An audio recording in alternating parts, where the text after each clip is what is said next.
Para você, o sinônimo de amor é amar ou sofrer? O amor não dói, ou pelo menos não deveria doer. E eu te questiono, será que o que dói é o amor em si, é o amar, é o sentimento de amar alguém, ou o que a gente recebe em troca desse sentimento? E o que a gente recebe em troca desse sentimento está muito atrelado com o que a gente aprendeu sobre o que é amar alguém. Seja com os aprendizados na nossa família, o que a gente viu dos nossos cuidadores, e esse é até um ponto, acho importante abrir esse parêntese, de questionamento que eu faço na terapia de casal. Quando eu estou ali atendendo um casal pela primeira vez, eu sempre pergunto como era a expressão de afeto dentro do seu ambiente familiar. Seja de afetos que são prazerosos da gente sentir, ou daqueles sentimentos que são desconfortáveis da gente sentir, como raiva, tristeza, nojo. Como que esses sentimentos eles eram recebidos? Porque o que a gente assiste, nós somos muito visuais. Então, aquilo que a gente assiste está muito atrelado com o nosso processo de aprendizado. Então, se eu vi os meus cuidadores expressando afeto com beijo, com carinho, com compreensão, com comunicação clara e assertiva, é natural que ao longo da minha vida eu vá repetindo a mesma coisa. E quando eu recebo o contrário disso, isso me espante.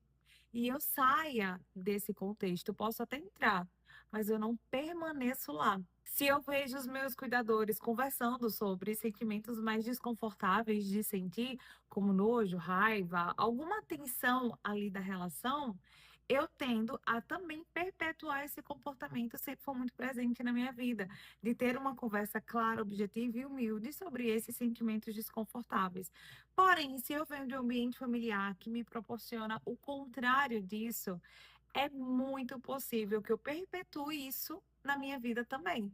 Não porque eu gosto de sofrer, não porque eu quero sofrer, mas é aquilo que me é familiar, eu não conheço outro caminho. Então, como eu vou caminhar algo, trilhar um lugar que ninguém nunca me mostrou? E que quando me mostram, isso me acende um estado de alerta.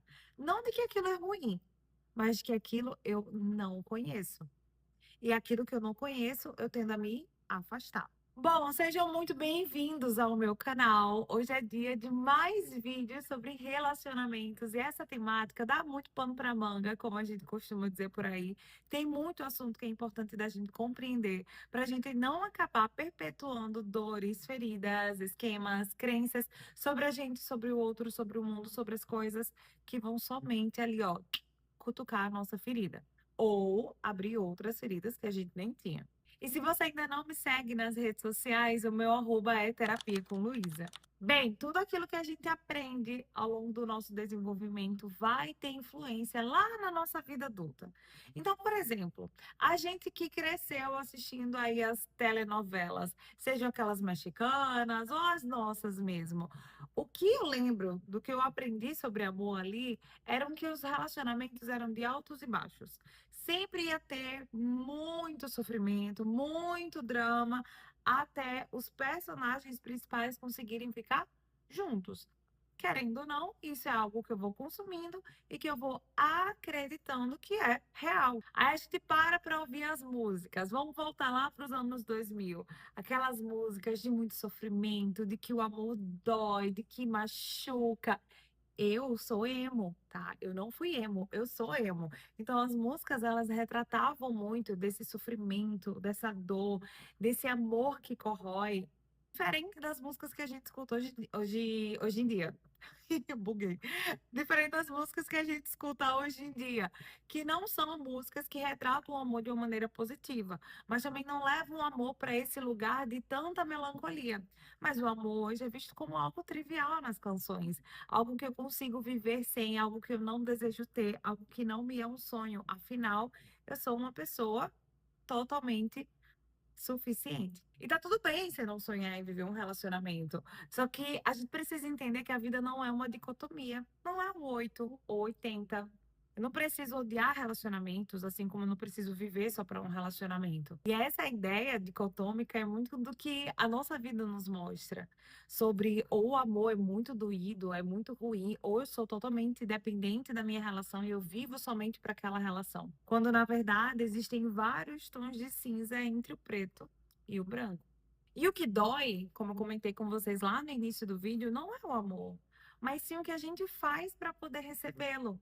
Se a gente associa amor a gritos, brigas, punições, raiva de maneira constante e muito intensa, obviamente isso vai me doer. Se eu acredito que o amor está associado a implorar, a pedir, a demandar demais do outro, isso também vai me doer. E é muito difícil se a gente não para reconhecer tudo que passou na nossa vida, tudo que eu vi, tudo que eu ouvi, tudo que eu aprendi, tudo que eu recebi, porque o que eu recebo é extremamente importante para eu trilhar um caminho do que eu vou buscar para mim.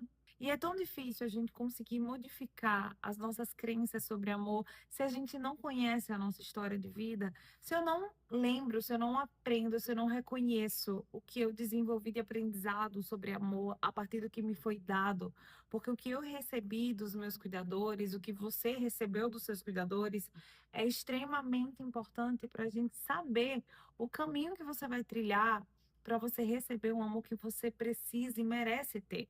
Então, se você não olha para o teu passado, se você ignora a influência do teu passado na tua história de vida atual, isso com certeza vai impactar diretamente na saúde dos seus relacionamentos, seja no relacionamento de trabalho, de amizades, relacionamentos amorosos. Porque se você ignora o seu passado, você acaba caindo nas mesmas armadilhas. Até mesmo quando você quer ignorar e fazer todo o contrário do que você recebeu.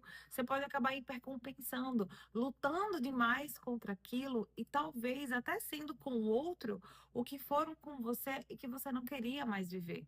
E talvez quando aparece alguém saudável aí na sua vida, você acabe estranhando se você recebeu ao longo do seu desenvolvimento uma ideia de que amor é ruim, porque não é algo que você conhece.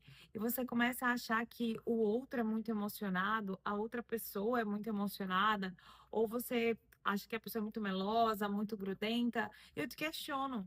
Se você está conhecendo alguém hoje, e essa pessoa gosta muito de estar contigo, te te valoriza, te faz se sentir pertencente, quer estar perto de você, será que essa pessoa é emocionada e melosa? Ou ela está ofertando a você aquilo que você não está acostumada ou acostumado a receber? Relações saudáveis, elas não doem, elas não machucam, elas não te desafiam. Elas não fazem você ficar em estado de alerta para saber quem será que eu vejo hoje.